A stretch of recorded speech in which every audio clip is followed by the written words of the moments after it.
We're here because free speech is under attack. We're here because people are being convinced that socialism works. We're here because people are being judged guilty until proven innocent.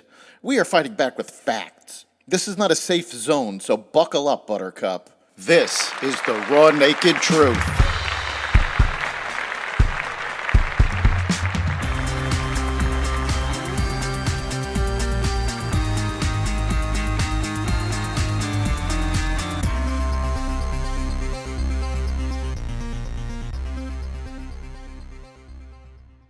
Police resignations, spies, foreign adversaries meet, and more. Welcome to the Raw Naked Truth. I'm your host, Eric Lopkin, and here's the news you need to know. North Korean leader Kim Jong-un plans to make a rare trip to Russia this month for a meeting with President Vladimir Putin on supplying Russia with more weapons for its war in Ukraine, according to American and Allied officials.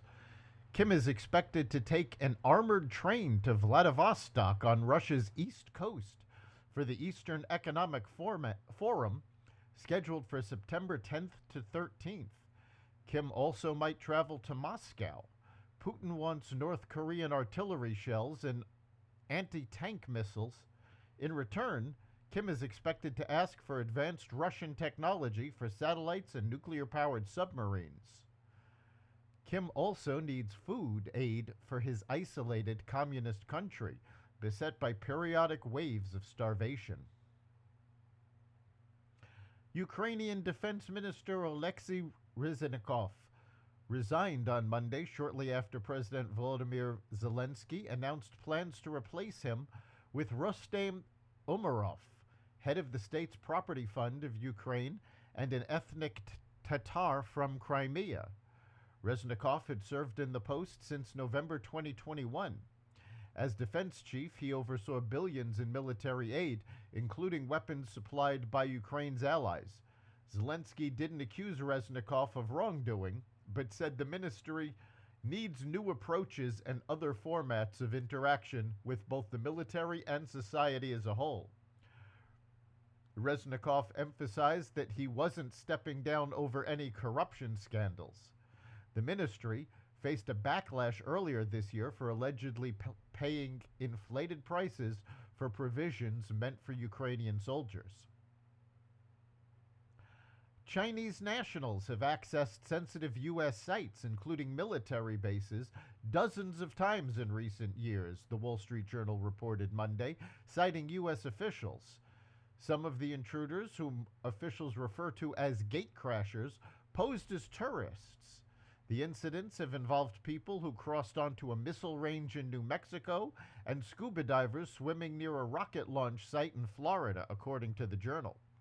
Government officials said the people involved are usually Chinese nationals coerced into service to provide information to Beijing, which appears to be testing U.S. military security practices.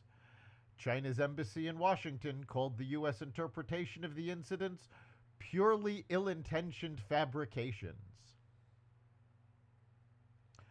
As crime rampages through the city of Philadelphia, Police Commissioner Danielle Outlaw will be leaving her position later this month to take on a new job with the Port Authority of New York and New Jersey, Mayor Jim Kenney announced Tuesday. Commissioner Outlaw has worked relentlessly for 3.5 years during an unprecedented era in our city and a number of crisis situations, and she deserves praise for her commitment to bring long overdue reform to the department after years of racism and gender discrimination prior to her appointment, Kenney said in a statement. We wish her success in her new position and thank Commissioner Outlaw for her dedication to serve the residents of Philadelphia. Outlaw, who became the first black female Philadelphia Police Department commissioner in February 2020, will serve her final day on September 22nd before becoming the Deputy Chief Security Officer at the Port Authority of New York and New Jersey, which oversees airports, bridges, tunnels, and other transportation infrastructure in the New York City area. That's the raw naked truth. You can catch every episode of The Raw Naked Truth at xvadio.com/podcasts, the Apple Podcasts app, Google Podcasts, Spotify, iHeartRadio, Audible, Amazon Music, and other platforms that respect freedom of speech. We'll see you next time.